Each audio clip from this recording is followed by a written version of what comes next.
Hi everyone, welcome back to Kiran studies.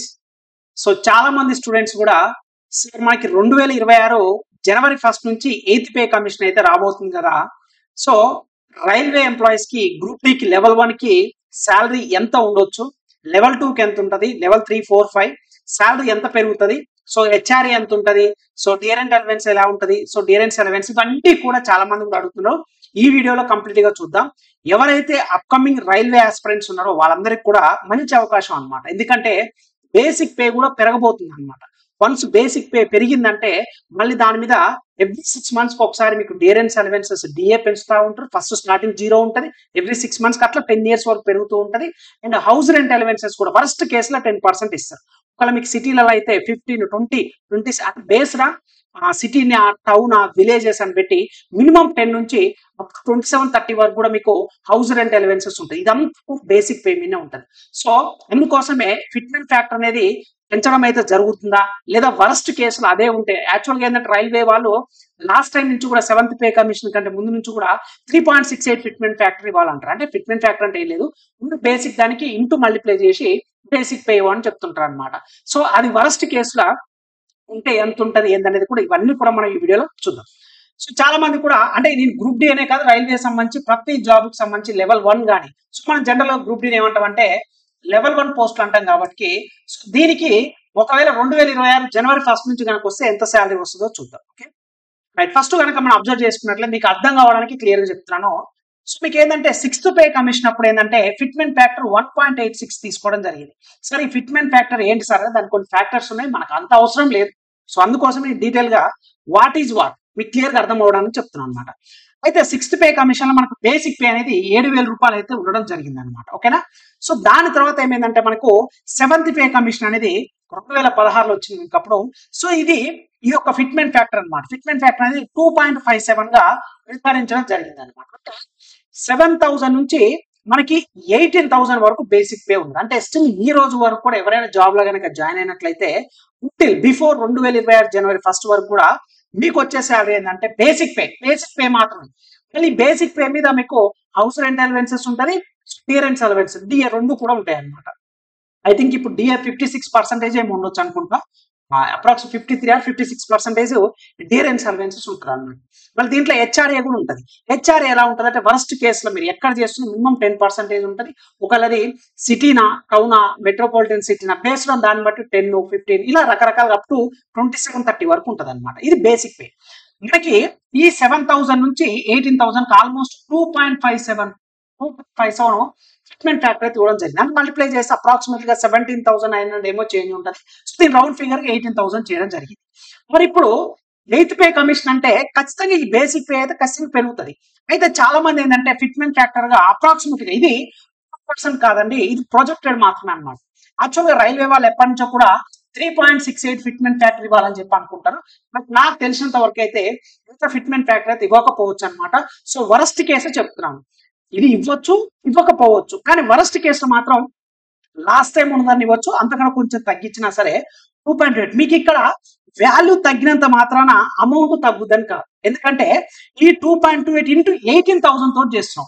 Last time ఉన్నప్పుడేమో 7,000 కి 2.57 times చేస్తే మనకు 18,000 చేంజ్ అయితే రావడం జరుగుతుంది. కాబట్టి ద సేమ్ థింగ్ ఇక్కడ అంటే ఆ శాలరీ తోటి పోల్చుకుంటే మనకి 14.29% పెరిగింది. వరస్ట్ కేసులో 2.28 సరే మనం అనుకున్నట్టు సేమ్ యాస్టీజ్ 2.57% ఇచ్చిన 46,000 అప్రాక్సిమేట్ గా వస్తుంది.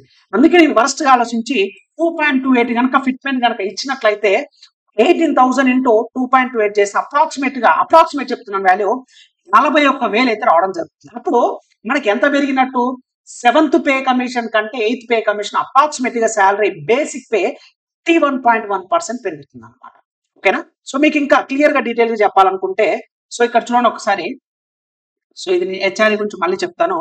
వరస్ట్ కేసులా మనకి ఫిట్మెంట్ ఫ్యాక్టర్ గనక 2.28 తీసుకుంటే, ఒకవేళ వాళ్ళు లాస్ట్ ఇయర్ అదే కంటిన్యూ చేయాలంటే 2.57, ఒకవేళ రైల్వే వాళ్ళు ఎప్పటి నుంచో ప్రతిపాదిస్తున్నట్టుగా 3.68 కానీ సంథింగ్ 3 something అని వరస్ట్ కేసులా 3 తీసుకున్నా సరే. అంటే నేను వరస్ట్ కేసు ఎందుకు చెప్తున్నానంటే వాళ్ళు ఏ డిసిషన్ తీసుకుంటారో ఎవరని చెప్పలేము. డెఫినెట్ గా ఉన్న బేసిక్ అయితే 2.57 2 ప్లస్ 100% తీసుకుంటారు. 2.5 కానీ 2.6 కానీ 2.7 కానీ 100% అదే తీసుకో. ఎందుకంటే మనకు పెంచుతున్నారు కాబట్టి ప్రీవియస్ దానికంటే అప్రాక్సిమేట్లీ అదే ఫిట్మెంట్ ఫ్యాక్టర్ తీసుకోవచ్చు. బేస్డ్ ఆన్ మనకున్న ఖర్చులు కానీ మనకున్న ఇన్ఫ్లేషన్ కానీ ఇవన్నీ క్యాలిక్యులేట్ చేసుకొని మనకి చేస్తారు కాబట్టి నేను అందుకోసం మినిమమే తీసుకున్నాను. ఇది మినిమం అనమాట. అంటే లెవెల్ 1 కనుక 18,000 మన ఫిట్మెంట్ ఫ్యాక్టర్ 2.28 తీసుకుంటే వరస్ట్ కేసులో 41,000 వస్తుంది. అంటే నువ్వు కనుక గ్రూప్ డి జాబ్ లెవెల్ 1 అంటే గ్రూప్ డి జాబ్ అనమాట.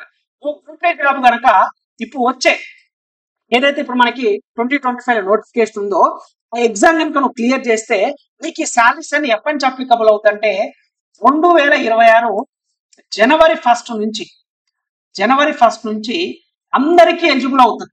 ఇక్కడ మీరు ఎప్పుడైనా జాయిన్ కాండి. దాని తర్వాత 2026 తర్వాత మీరు జాయిన్ అవుతారా, ఎప్పుడు జాయిన్ అయినా సరే మీకు బేసిక్ పే అనేది 41,000 వస్తుంది. ఇది ఓన్లీ బేసిక్ పే మాత్రమే. దీని మీద ఏముంటాయంటే హౌస్ రెంట్ అలవెన్సెస్ అని ఉంటుంది. ఇది ఎలా ఉంటుంది అంటే బేస్డ్ ఆన్ లొకేషన్ బట్టి ఉంటుందని. వరస్ట్ కేసులా 10% మినిమం మీకు జాయిన్ అయినా ఎక్కడైనా సరే 10% minimum. So 15, 23, 7 maximum up to 30 లోపు వరకు మనకి హెచ్ఆర్ఏ ఒక మెట్రోపాలిటన్ సిటీస్ కనుక పెద్ద పెద్ద హైదరాబాద్, ముంబై, కలకత్తా ఇలా బెంగళూరు పెద్ద పెద్ద సిటీలు కనుక మీకు జాబ్ వస్తే 30% వరకు హౌస్ రెంట్ అలవెన్సెస్ ఉంటుంది. నెక్స్ట్ ఇంపార్టెంట్ ఏంటంటే ఈ 2026 జనవరి 1 వరకు డియరెంట్స్ అలవెన్సెస్ 0 ఉంటుంది అనమాట. అదేం సార్ అంటే అది బేసిక్ పే నాడు ఫస్ట్ ఉంటుంది. ఎవ్రీ 6 months కి పెంచుకుంటూ పోతుంటుంది అనమాట. ప్రతి 6 నెలలకు ఒకసారి అప్ టు 3 years వరకు పెంచుకుంటూ పోతూనే ఉంటుంది. డియరెంట్స్ అలవెన్స్ అనేది ఇప్పుడు ప్రెసెంట్ గా ఐ థింక్ 53 56 ఉన్నది. Subject to correct if I'm not wrong. So ఇది 53 కానీ 56 ఉంటుంది. అంటే ఇది basic pay house rent allowance plus dearness allowance ఓకేనా. సో డిఏ ఇవన్నీ కూడా కలుపుకుంటే అప్రాక్సిమేట్ గా 50+ చేంజ్ రావడం జరుగుతుంది అనమాట. సో నేను బేసిక్ పే గురించి మాట్లాడుతున్నాం కాబట్టి ఎవరైతే గ్రూప్ డి లెవెల్ 1 జాబ్ కనుక కొడితే మీకు బేసిక్ పే 41,000 తో పాటుగా ఈ హెచ్ఆర్ఏ 41,000, సో 4,100 హెచ్ఆర్ఏ, సో అక్కడనే మీకు 45,000 అవుతుంది. And plus DA every 6 months ఒకసారి ఫస్ట్ 6 months ఫస్ట్ 0 చేస్తారు. సో ఆ క్యాలిక్యులేషన్ అనేది మీకు అనవసరం, అందుకే నేను చెప్పట్లేదు. ఇవే 6 months ఒకసారి ఇంత పర్సెంటేజ్ అని ఇస్తూ ఉంటారు అనమాట. డిఏ 10% ఎంతో 5 or 6 తెచ్చుకుంటూ పోతుంటారు ఎవ్రీ 6 months కోసం. సో అదొకటి కొంచెం ఆన్ అండ్ యావరేజ్ చేసుకున్న వరస్ట్ కేసులో నియర్ 56,000 అయితే మీకైతే రావడం జరుగుతుంది. ఒక కటింగ్స్ అవన్నీ తర్వాత మనకు అనవసరం. మనకు వచ్చే 40,000 అని మనకు బై హ్యాండ్ వస్తుంది. ఒక ఎన్పిఎస్ నేషనల్ పెన్షన్ స్కీమ్ కానీ సో ఇంకేదైనా సరే కటింగ్స్ అన్ని పోను కూడా నియర్ గా 40 నుంచి 42,000 వరకు మీకు బై హ్యాండ్ వస్తుంది. ఇప్పుడు మనం అయితే ఆల్రెడీ ఎంప్లాయీస్ కూడా అందరికి కూడా వర్తిస్తుంది అండి. మీరు జాబ్ లో జాయిన్ అయిన తర్వాత కూడా వర్తిస్తుంది అనమాట. ఇది గ్రూప్ డి సంబంధించి. ఒకవేళ మీరు లెవెల్ 2 పోస్ట్ కనుక మీరు జాబ్ క్రాక్ చేసినట్లయితే అప్రాక్సిమేట్లీ మీ బేసిక్ పే 45,400 ఉంటుంది. బేసిక్ పేనే. మళ్ళీ దీనికి ఏం యాడ్ చేయాలి మీరు? హౌస్ రెంట్ అలవెన్స్ యాడ్ చేయాలి, డిఏ యాడ్ చేయాలి. ఎక్స్ట్రా పెరిగిపోతుంది అమౌంట్. నెక్స్ట్ లెవెల్ 3కి వచ్చేసరికల 49,500 అనమాట. Level 4 వచ్చేసరికల 58,100 and level 5 66,600. ఇంకా లెవెల్ 6 లెవెల్ 5 పెరుగుకుంటూ పోతూనే ఉంటుంది. ఇది నేను తీసుకున్న ఫిట్మెంట్ ఫ్యాక్టర్ 2.28 మాత్రమే. ఒకవేళ 2.57 కానీ మనం అనుకున్నట్టు మాక్సిమం 3.68 అయితే నాకు తెలిసినంత హైలీ ఇంపాసిబుల్, చాలా హెవీ అయితే డబల్ ట్రిపుల్ కూడా అవుతుంది. కాబట్టి నాకు తెలిసిన వరకు ఇది ఏది తీసుకోపోవచ్చు. నెక్స్ట్ టైం తీసుకున్న 2.57 అన్న తీసుకోవచ్చు. లేదా ఇక్కడ ప్రొజెక్టెడ్ అంటే ఇది నేను ఎలా చెప్తా అంటే న్యూస్ ఉంటాయి కదా, సో వాళ్ళ యొక్క ఎనాలిసిస్ ప్రకారం ఇక్కడ మనం 2.28 తీసుకున్న వరస్ట్ కేసు ఏ ఫిట్మెంట్ ఫ్యాక్టర్ తీసుకున్నా సరే మీకు మినిమం 40,000 ప్లస్ బేసిక్ పే ఉంటుంది. అన్ని కలుపుకొని 45 నుంచి 46,000 జీతం అయితే 100% తీసుకుంటారు అన్నమాట. ఓకేనా. ఇది చాలా మంచి అవకాశం అనమాట. ఎవరైతే రైల్వే జాబ్స్ సెంట్రల్ ఏదైనా సరే అండి, ఎస్ఎస్సి అయినా సరే ఏ జాబ్ అయినా సరే సెంట్రల్ గవర్నమెంట్ జాబ్ ఏదైనా సరే అందరికి ఇదే లెవెల్ గా లెవెల్ 1 లెవెల్ 2 ఇవన్నీ కూడా బేసిక్ సాలరీస్ అనేది అందరికి సేమ్ ఉంటది. ఆల్మోస్ట్ 18,000 ఎక్కడ 41,000 ఎక్కడండి కదా. సో ఖచ్చితంగా డబల్, నియర్ గా డబల్ కంటే ఎక్కువ 2 నుంచి 2.15 2.2 వరకు సాలరీస్ అనేది పెరగబోతుంది. కాబట్టి ఆల్మోస్ట్ ఖచ్చితంగా డబల్ అయితే పెరుగుద్దండి. అందులో నో డౌట్ అవుట్ ఇప్పుడున్న బేసిక్ పేకి ఖచ్చితంగా 100% డబల్ అవుతుంది. ఇంకా హెచ్ఆర్ఆర్ డిఏ కలుపుకుంటే మంచి శాలరీ వస్తుంది. కాబట్టి గ్రూప్ డిఏ కదా చిన్న జాబ్ అయినా కానీ మీరు నెగ్లెక్ట్ చేయకండి. ఎవరైతే గ్రూప్ డి రైల్వే ఎగ్జామ్స్ అన్ని ఎగ్జామ్స్ కనుక ప్రిపేర్ అవుతున్న వాళ్ళు మీరు ప్లే స్టోర్ నుంచి కిరణ్ స్టడీస్ అనే యాప్ మీరు డౌన్లోడ్ చేసుకోండి. కంప్లీట్ కోర్సెస్ అనేది మన కిరణ్ స్టడీస్ యాప్ లో మీకు అవైలబుల్ గా అయితే ఉండడం జరుగుతుంది అనమాట. సో బేసిక్ నుంచి హై లెవెల్ వరకు ఈచ్ అండ్ ఎవ్రీథింగ్ ప్రతి ఒక్కటి కూడా మీకు క్లాసెస్ అవైలబుల్ గా ఉంటాయి కిరణ్ స్టడీస్ యాప్ లో. అదే విధంగా మీకు previous year questions PDF files available గా ఉంటాయి. అదే విధంగా మీకు మాక్ టెస్ట్లు కూడా అవైలబుల్ ఉండడం జరుగుతుంది అనమాట. So complete each and everything classes తో పాటు క్లాస్ నోట్స్ కూడా మీకు పీడిఎఫ్ రూపంలో అవైలబుల్ గా ఉంటాయి అనమాట. సో మన క్లాసెస్ అన్ని కూడా బైలింగ్వల్ గా Telugu medium as well as English medium రెండిట్లో మీకు ఉంటది కాబట్టి ఇంత మంచి అవకాశాన్ని మాత్రం మిస్ చేసుకోవద్దండి. మీరు గ్రూప్ డీకే కానీ ఎన్టీపీసీ కానీ RPF SI constable technician grade 1 grade 3 ALP so ఈ ఆర్ఆర్బిజే సిబిటి 1 అయితే పారామెడికల్ అయితే రైల్వేకి సంబంధించిన ప్రతి ఎగ్జామ్ కి మన దగ్గర Telugu medium English medium bilingual గా క్లాసెస్ ఉండడం జరుగుతుంది అనమాట. సో ఖచ్చితంగా ఈ అవకాశాన్ని మీరు మిస్ చేసుకోకండి. ఇంత శాలరీ వస్తుంది కాబట్టి అందరికీ ఆల్ ద వెరీ బెస్ట్ అండి. So don't waste your time. So ఇంకా మన ఛానల్ ఎవరైనా సబ్స్క్రైబ్ చేయకపోతే మాత్రం please do subscribe friends. Video నచ్చితే లైక్ చేయండి. సో మీరు ప్లే స్టోర్కి వెళ్ళి కిరణ్ స్టడీస్ అనే యాప్ డౌన్లోడ్ చేసుకుని లేదా వీడియో డిస్క్రిప్షన్ లో లింక్ ఇస్తాను. అక్కడి సరే మీరు మన యాప్ లో జాయిన్ అయ్యి డెమో వీడియోస్ విని మీకు నచ్చితే జాయిన్ అవ్వాలి. So thank you so much అండి.